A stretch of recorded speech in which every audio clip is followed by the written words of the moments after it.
रत्नापुर गांव में एक ईमानदार सेठ रहता था जिसका नाम सुखिया था। उसके घर पर एक नौकर काम किया करता था जिसका नाम हरिया था।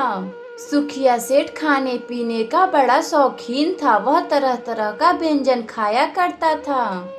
अरे ओ हरिया, चलो आज हम बाहर घूमने चलते हैं। ठीक है मालिक, चलिए हम चलते हैं। सुखिया सेठ अपनी नौकर के साथ बाहर घूमने चला जाता है। तभी उन्हें रास्ते में एक गांव का नागरिक मिलता है जो सेठ सुखिया से बोलता है, सेठ जी आज मेरे घर में दावत है। मैं चाहता हूँ कि आप चलिए मेरे घर दावत खाने। अरे हाँ हाँ, क्यों नहीं, मैं अभी चलता हूँ। सेठ सुखिया फिर उस आदमी के घर दावत खाने चला जाता है जो बहू से भोजन बनवाया हुआ था। सेठ जी अब आप खाना शुरू कीजिए और खाकर बताइए कि ये कैसा बना है। अरे हाँ, क्यों नहीं, मैं अभी खाकर बताता हूँ। सेठ सुखिया खाने का निवाला अपने पेट में डालता है। उसे दावत का खाना बहुत ही अच्छा लगता है। भाई वाह, दावत खाने में तो मजा ही आ गया। अरे वाह, क्या दावत है, इसे खाने में तो मजा ही आ गया। सेठ सुखिया दावत खाकर चला जाता है और अपने घर आकर अपने नौकर से बोलता है, हरिया वाह, उस आदमी के घर का दावत खाने में तो मजा ही आ गया। सेठ जी क्या सचमुच आपको दावत अच्छा लगा? अरे हाँ हरिया, मुझे दावत बहुत अच्छा लगा। काश कभी ऐसा दावत मुझे फिर मिले खाने को। हरिया फिर सेठ के घर से काम कर कर अपने घर आता है। अपनी पत्नी से बोलता है, अरे सुनती हो, एक बात बोलूं? अजी क्या बात है, जो भी बोलना है बोलिए, इसमें पूछने की क्या बात है। सेठ जी को दावत खाना बहुत अच्छा लगता है, क्यों ना हम उन्हें दावत पर बुलाए। अजी आप सही बोल रहे हैं, हमें सेठ जी को दावत पर बुलाना चाहिए। उनके वजह से हम लोगों का घर चलता है। अगली सुबह हरिया काम करने सेठ के घर जाता है और उनसे बोलता है, सेठ जी मेरी पत्नी बहुत अच्छा खाना बनाती है, आप मेरे घर शाम को दावत पर आइए। अच्छा ठीक है हरिया, मैं जरूर आऊंगा। शाम होती है। शाम को सेठ सुखिया दावत खाने अपने नौकर के घर जाते हैं। हरिया खाने में बहुत ही अच्छा अच्छा पकवान बनवाया हुआ था। सेठ जी खाना शुरू कीजिए, यह सभी भोजन मेरी पत्नी ने बनाया है। सेठ सुखिया अपने नौकर के घर भोजन करने लगता है। उसे उसकी पत्नी की बनाई हुई भोजन बहुत ही अच्छा लगता है। हरिया, क्या स्वादिष्ट भोजन बनाती है तुम्हारी पत्नी, इसे खाने में बहुत अच्छा लगा। अरे इसके सामने तो बड़े बड़े होटल भी फेल है। हरिया की पत्नी, मैं तुमसे एक बात बोलूं? सेठ जी हाँ बोलिए, कैसी बात बोलना चाह रहे हैं आप? हरिया की पत्नी, मैं चाहता हूँ कि तुम मेरे घर खाना बनाओ, जिसकी सुगंध से मैं ज्यादा भोजन कर पाऊंगा। सेठ जी हाँ क्यों नहीं, मैं खाना बनाने के लिए तैयार हूँ। मैं कल से खाना बनाने के लिए आया करूँगी। अगली सुबह से हरिया की पत्नी गौरी सेठ सुखिया के घर खाना बनाने जाया करती है। हरिया की पत्नी रसोई घर में खाना बनाती और सेठ सुखिया उसी रसोई घर में खाया करता। गौरी जो भी खाना बनाती वह उसे अपने घर लेकर आती, जिसे वह दोनों पति पत्नी खाया करते। अरे भाग्यवान सेठ जी को तुम्हारी बनाई हुई भोजन कैसा लगा? अजी मेरा बनाया हुआ भोजन का सुगंध सेठ को बहुत ही अच्छा लगा। वह अंगुलियां ही चाटते रह गए। तो क्या सचमुच सेठ जी तुम्हारे बनाए हुए भोजन की सुगंध से सेठ जी ने भोजन किया? अजी हाँ सेठ जी, मेरे बनाए हुए भोजन की सुगंध से उन्होंने अपना भोजन किया। इसी तरह दिन गुजर रहे थे। हरिया की पत्नी गौरी प्रतिदिन सुखिया सेठ के घर खाना बनाने जाती और सेठ सुखिया जो गौरी की बनाई हुई भोजन की सुगंध से सेठ सुखिया अपना भोजन किया करता था। एक दिन की बात है, गौरी के मन में लालच आ जाती है। वह अपने पति हरिया से बोलती है, अजी हम लोग सेठ जी को खाने का सुगंध से भोजन करवाते हैं, उन्हें जरूर हमें कुछ भेंट के तौर पर देना चाहिए। भाग्यवान सेठ जी हमें खाने को तो भोजन दिया करते हैं, अब वह क्या दे सकते हैं? अजी आप सेठ जी के घर जाइए और उनसे पैसे मांग कर ले आइए। अरे भाग्यवान कैसे पैसे, मैं तो उनके घर कोई काम भी नहीं करता, केवल उनके साथ इधर उधर घुमा करता। अजी मुझे कुछ नहीं सुनना, आप जाइए और सेठ जी से पैसे मांग कर ले आइए। हरिया फिर सुखिया सेठ के यहाँ पैसे मांगने जाता है। हरिया क्या बात है, तुम जो इतने सुबह सुबह मेरे घर आ गए, बोलो क्या बात है। सेठ जी, मेरी पत्नी मुझे बोली है आप जाइए और सेठ जी से भोजन के सुगंध का पैसा मांग कर लाइए।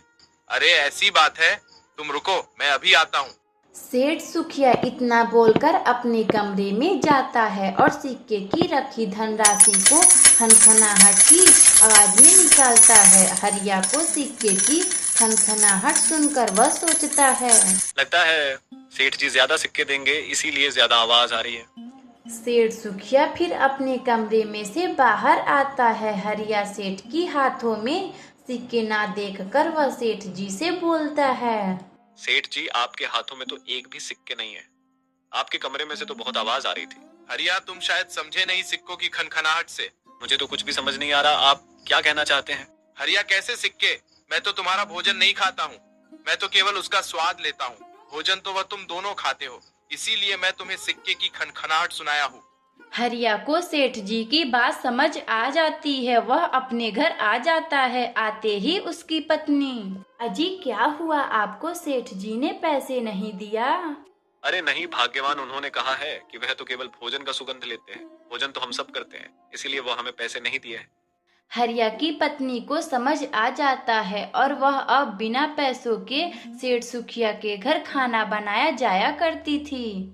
अगर आपको यह कहानी अच्छी लगी तो हमारे वीडियो को लाइक करें और चैनल को सब्सक्राइब करें।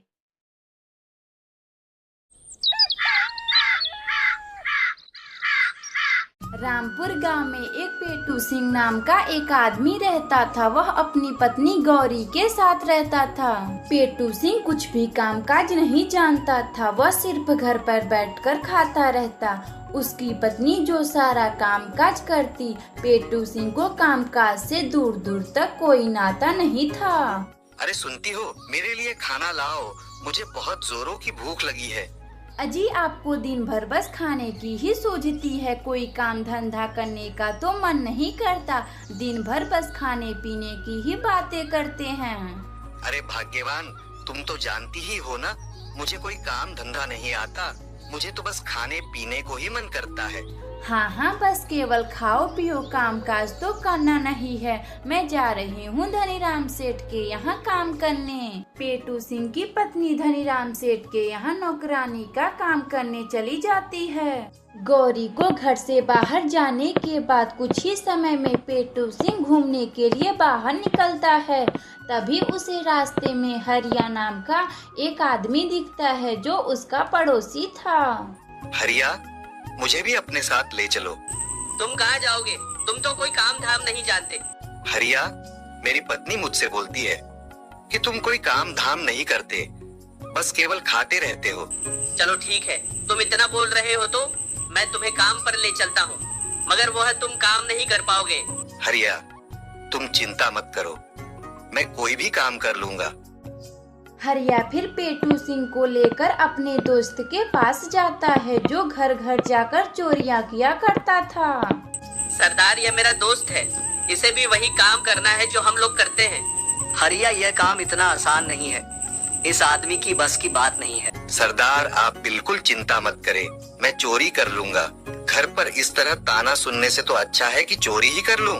चलो ठीक है, अगर तुम चोरी करना ही चाहते हो तो हम लोगों की समूह में शामिल हो जाओ। सरदार चोरी का पूरा विचार हरिया और पेटू सिंह को बताता है और उन लोगों से बोलता है, सुनो तुम दोनों, आज रात हम बगल के गांव में चोरी करने चलेंगे, तुम लोग ठिकाने पर आ जाना। इतना बोलकर चोरों का सरदार वहां से चला जाता है। पेटू सिंह फिर शाम तक अपने घर आता है। उसकी पत्नी पहले से घर पर आ चुकी थी। अजी कहाँ गए थे आप जो इतनी शाम को आ रहे हो? अजी क्या आपको कोई काम मिला? अरे हाँ भाग्यवान, मुझे काम मिल गया है, मैं शाम होते ही अपने काम पर चला जाऊंगा। अजी ऐसा कौन काम है जो आप शाम को जाएंगे? अरे भाग्यवान, तुम उसकी चिंता काहे को कर रही हो, बहुत से काम जो रात में भी किया जाता है। अजी कुछ भी हो, आपको काम मिल गया, बस इतनी ही बहुत है। रात होती है। पेटू सिंह अपनी पत्नी के सो जाने के बाद वह चोरी करने निकल जाता है। वह सबसे पहले हरिया के पास जाता है और उसे साथ लेकर सरदार के बताए हुए ठिकाने पर जाता है, जहां सरदार इनका पहले से ही राह देख रहा था। तुम दोनों जाओ, घर में जो सबसे कीमती चीज है उसे लेकर मेरे पास आओ। हरिया और पेटू सिंह फिर चोरी करने घर के अंदर जाते हैं और सबसे पहले कीमती चीज चुरा कर लाते हैं और सरदार उन्हें चोरी करने के लिए कुछ पैसा देता है। ये लो, तुम दोनों आज की अपनी कमाई, कल फिर से हमें चोरी करने चलना है। पेटू सिंह पैसे को लेकर अपने घर आता है और फिर अपनी पत्नी को देता है। अरे भाग्यवान, यह लो पैसे जिसे मैं कमा कर लाया हूँ। तुम कहती थी कि मैं कोई काम नहीं करता, अब मैं हर रोज काम पर जाया करूँगा। अजी, आप इतने पैसे कहाँ से लाए हो? अरे भाग्यवान, तुम उसकी चिंता मत करो। पेटू सिंह अपनी पत्नी को अपने बारे में कुछ नहीं बताता। जब भी उसकी पत्नी पूछती तो वह कोई ना कोई बहाना बनाकर टाल देता था। अरे भाग्यवान, मैं आज फिर काम पर जा रहा हूँ। तुम अपना ख्याल रखना, मैं काम कर कर सुबह होते ही घर आ जाऊंगा। अजी ठीक है, आप जाइए और सुबह होते ही चले आइएगा। इधर पेटू सिंह चोरी करने निकल जाता है, उधर गौरी को अपने पति पर शक होने लगता है।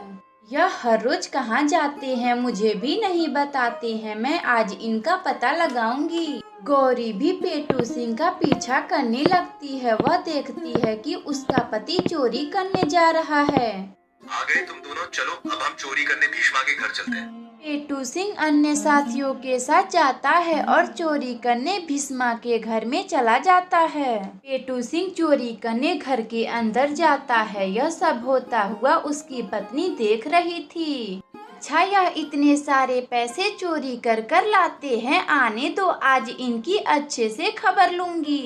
इतना बोलकर उसकी पत्नी चली जाती है। वह घर पर अपने पति का इंतजार कर रही थी। पेटू सिंह चोरी कर कर अपने घर आता है और उसकी पत्नी उससे बोलती है, अजी आप कहाँ गए थे? मैंने आज आपको देख लिया, आप चोरी करने गए थे। अरे भाग्यवान, तुम्हें कैसे पता चला कि मैं चोरी करने जाता हूँ? अजी मैं आपके पीछे पीछे आज गई थी। मैंने देखा कि आप चोरी करने भीष्मा के घर में गए थे। अजी आप चोरियां मत कीजिए, हम लोग इतने में ही खुश हैं। मैं आपको अब कभी भी भला बुरा नहीं कहूँगी। अरे भाग्यवान, ठीक है, तुम इतना ही बोल रही हो तो मैं अब नहीं जाऊंगा चोरी करने। उस दिन से पेटू सिंह चोरी करने नहीं जाता है। दोनों पति पत्नी इसी तरह खुशी खुशी रहने लगते हैं। प्यारे दोस्तों, अगर आपको यह कहानी अच्छी लगे तो वीडियो को लाइक करें और चैनल को सब्सक्राइब करें और बेल आइकन को दबाना ना भूलें। हमें कमेंट बॉक्स में बताएं कि हमारी कहानी आप लोगों को कैसी लगी।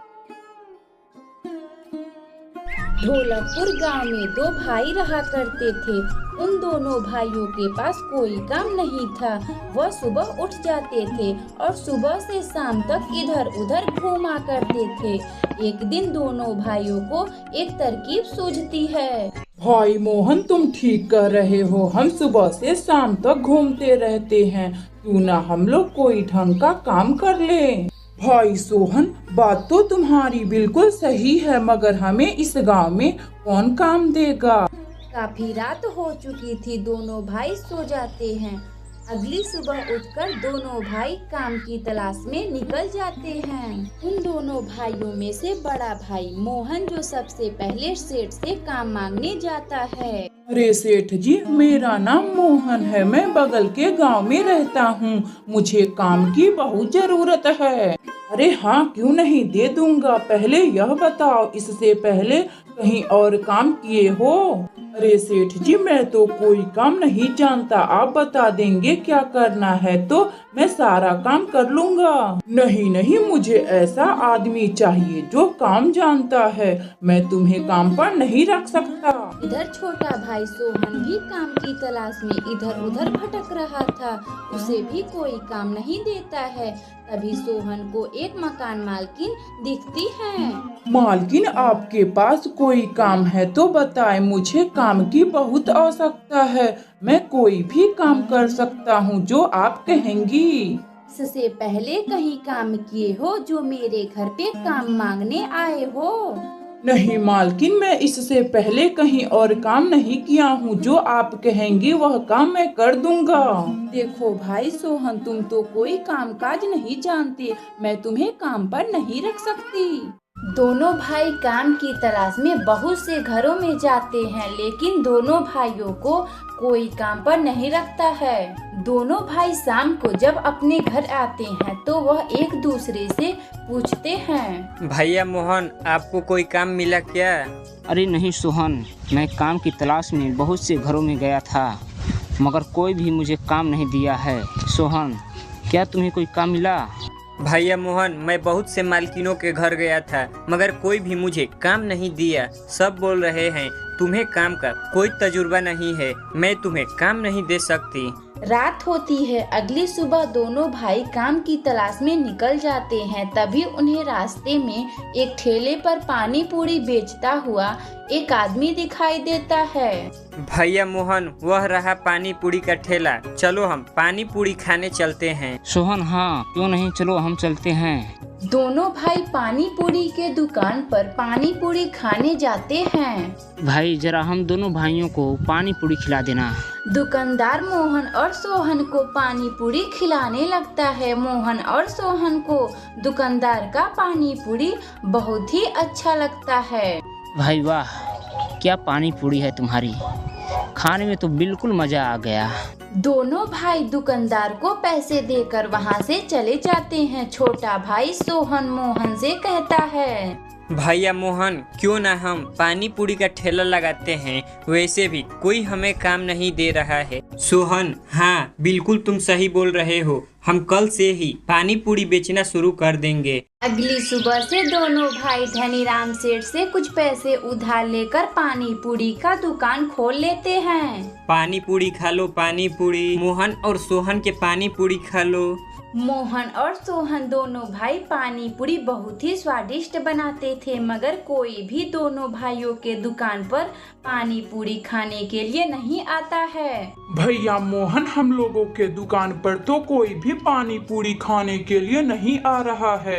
अगर हम लोगों के दुकान पर कोई भी पानी पूरी खाने के लिए नहीं आएगा तो हम लोग धनीराम सेठ का पैसा कैसे लौटाएंगे? सोहन मेरे भाई, तुम बिल्कुल चिंता मत करो, हमारे दुकान पर एक न एक दिन लोग जरूर आएंगे। ऐसे ही समय गुजर रहा था। एक दिन मोहन और सोहन के दुकान पर एक बूढ़ा व्यक्ति आता है। बेटा मोहन और सोहन, मुझे भी जरा पानी पूरी खिला दो, मुझे बहुत जोरों की भूख लगी है। मेरे पास तुम्हें देने के लिए एक भी पैसे नहीं है। अरे दादाजी, आप बिल्कुल चिंता ना करें, हम आपसे पैसे नहीं लेंगे। आपको जितना पानी पूरी खाना हो आप खाइए, आप पैसे मत दीजिए।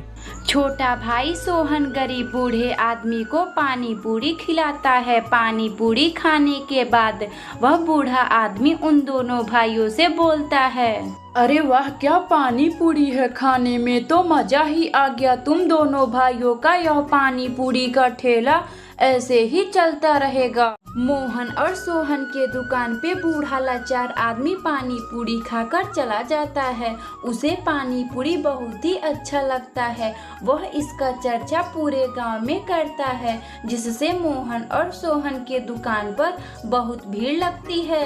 भैया, वह दादाजी के वजह से हम दोनों भाइयों का पानी पूरी का ठेला चल पड़ा। धन्यवाद उस बूढ़े आदमी का। सोहन, बात तो तुम बिल्कुल सही कह रहे हो। उस दादाजी के वजह से हम लोगों के ठेले पर भीड़ जुटना चालू हो गया। उस दिन से दोनों भाई इसी तरह पानी पूरी बेचकर खुशी खुशी रहने लगते हैं। अगर आपको यह कहानी अच्छी लगे तो वीडियो को लाइक करें और चैनल को सब्सक्राइब करें और बेल आइकन को दबाना ना भूलें। हमें कमेंट बॉक्स में बताएं कि हमारी कहानी आप लोगों को कैसी लगी। सुरेश अपने माता पिता के साथ रहा करता था। सुरेश के पिता का नाम सुखिया था और माता का नाम गौरी था। सुरेश के पिता जो एक किसान थे, वह खेती बाड़ी का काम भी किया करते थे। सुरेश जो दिन भर अपने दोस्तों के साथ इधर उधर घूमा करता था। सुरेश, चलो हम बाहर घूमने चलते हैं, बहुत दिन हो गया पहाड़ों वाले जंगल की ओर नहीं गए।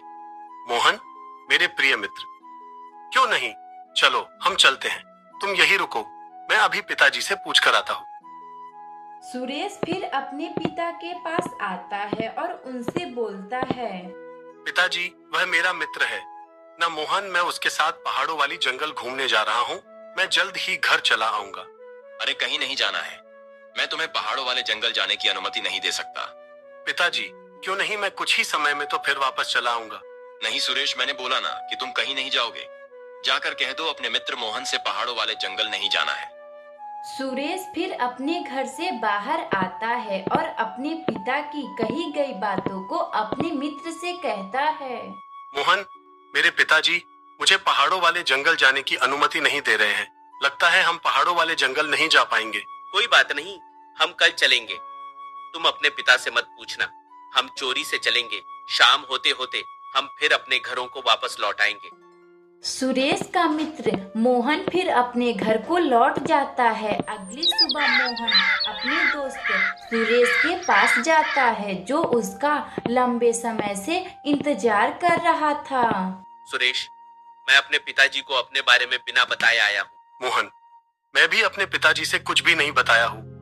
शाम होते ही हम अपने घर चले आएंगे। मोहन और सुरेश दोनों मित्र पहाड़ों वाली जंगल की ओर निकल जाते हैं। चलते चलते उन्हें रास्ते में एक पंडित मिल जाते हैं, जिनका वह दोनों नमस्कार करते हैं। अरे बालक, कहाँ जा रहे हो? पंडित जी, हम थोड़ी दूर जा रहे हैं, फिर वापस आ जाएंगे। मेरी बात ध्यान से सुनो, थोड़ी दूर ही जाना, पहाड़ों वाले जंगल की ओर मत चले जाना। ठीक है पंडित जी, हम थोड़ा ही दूर जाएंगे। सुरेश और मोहन पंडित जी से झूठ बोल देते हैं। वह दोनों मित्र आगे बढ़ जाते हैं। आगे जाते जाते उन्हें और एक आदमी मिलता है, जो उन दोनों से बोलता है। सुरेश और मोहन, तुम दोनों कहाँ जा रहे हो? काका जी, हम दोनों मित्र थोड़ी दूर जा रहे हैं। ठीक है, थोड़े ही दूर जाना, मगर पहाड़ों वाले जंगल की ओर मत चले जाना।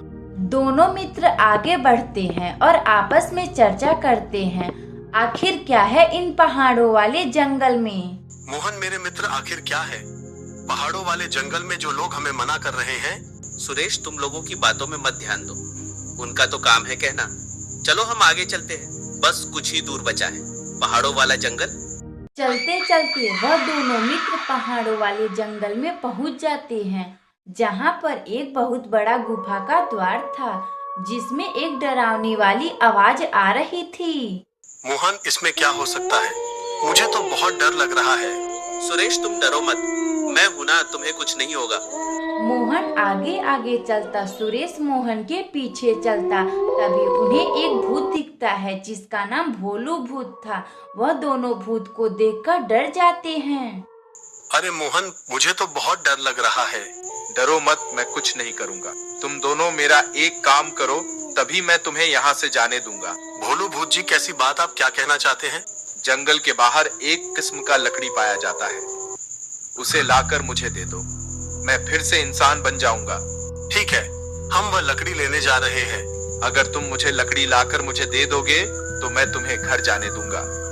मोहन और सुरेश लकड़ी लाने निकल जाते हैं। जाते जाते उन्हें एक आदमी मिलता है, जो उन लोगों से बोलता है। तुम दोनों कहाँ जा रहे हो? हम दोनों दोस्त एक किस्म का लकड़ी लाने जा रहे हैं, जो भोलू भूत ने मांगी है। क्या तुम्हें भी वह भूत बेवकूफ बना दिया? भोलू भूत सबको इसी तरह बेवकूफ बनाता है। अरे तुम क्या बोल रहे हो? हमें तो कुछ समझ ही नहीं आ रहा है। वह कोई भूत नहीं है, वह सबको बेवकूफ बनाता है और सबको इसी तरह परेशान करता है। तुम दोनों घर जाओ और फिर कभी इधर मत आना। मोहन और सुरेश अपने घर लौट आते हैं। सुरेश के पिता गुस्से से सुरेश से बोलते हैं। सुरेश, तुम कहाँ गए थे? हम लोग कब से तुम्हारी राह देख रहे हैं। पिताजी, मैं और मोहन एक साथ थोड़ी दूर टहलने गए थे। सच सच बताओ सुरेश, कहाँ गए थे? गांव के तुम्हारे काका मुझसे मिले थे। उन्होंने तुम्हें पहाड़ों वाले जंगल की ओर जाते हुए देखे हैं। पिताजी मुझे माफ कर दे, अब मैं कभी भी पहाड़ों वाले जंगल नहीं जाऊंगा। सुरेश फिर अपने पिता को पूरी बात बताता है और वह अपने पिता से गलती की माफी मांग लेता है। सुरेश के पिता उसे माफ कर देते हैं और वह छोटा सा परिवार इसी तरह खुशी खुशी रहने लगता है। अगर आपको यह कहानी अच्छी लगे तो वीडियो को लाइक करें और चैनल को सब्सक्राइब करें और बेल आइकन को दबाना ना भूलें। हमें कमेंट बॉक्स में बताएं कि हमारी कहानी आप लोग